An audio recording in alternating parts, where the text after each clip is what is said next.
Why doesn't Apple make mini iPhones anymore? This is a question many of us have wondered many times, trying to uncover the real reason behind it. In today's video, we'll dive deep into why Apple decided to move away from mini and compact iPhones, and how this led to the introduction of the iPhone 17 Air. The shift marks a new direction for Apple, and understanding it reveals a lot about the evolving smartphone market. Stick around and make sure to hit that subscribe button so you don't miss any updates.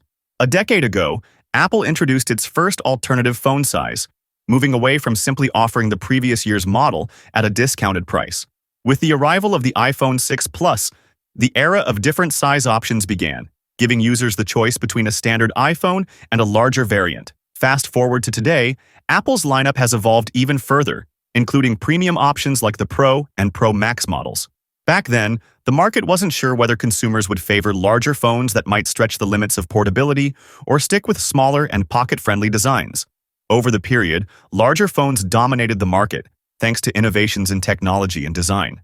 Apple and its competitors found ways to pack bigger screens into sleeker bodies, making larger phones more practical and appealing. While Apple's current lineup is far more diverse, the company has stuck to four main form factors over the past 3 years. For the time being, the iPhone mini replaced the iPhone Plus, offering a compact alternative. However, by 2022, Apple phased out the mini to focus on other models. The iPhone SE series then became the go-to option for fans of smaller devices. That might change soon, as rumors suggest the iPhone SE 4 could adopt the iPhone 14 front panel design, making it larger than its predecessors. Additionally, the Plus variant has consistently struggled to gain traction, not just for Apple, but also for Samsung's Galaxy S series.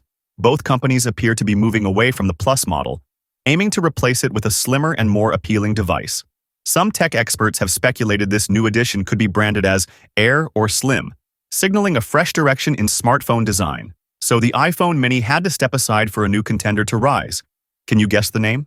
Yes, it's the iPhone Air. Hence the end of the iPhone mini. In 2024, the standard iPhone remains the crowd favorite, accounting for over 40% of sales.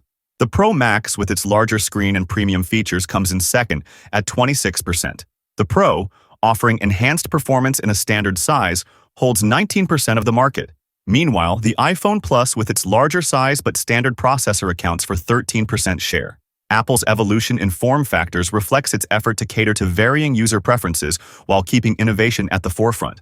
Apple is full of surprises, and you never know what they might pull out at their launch events.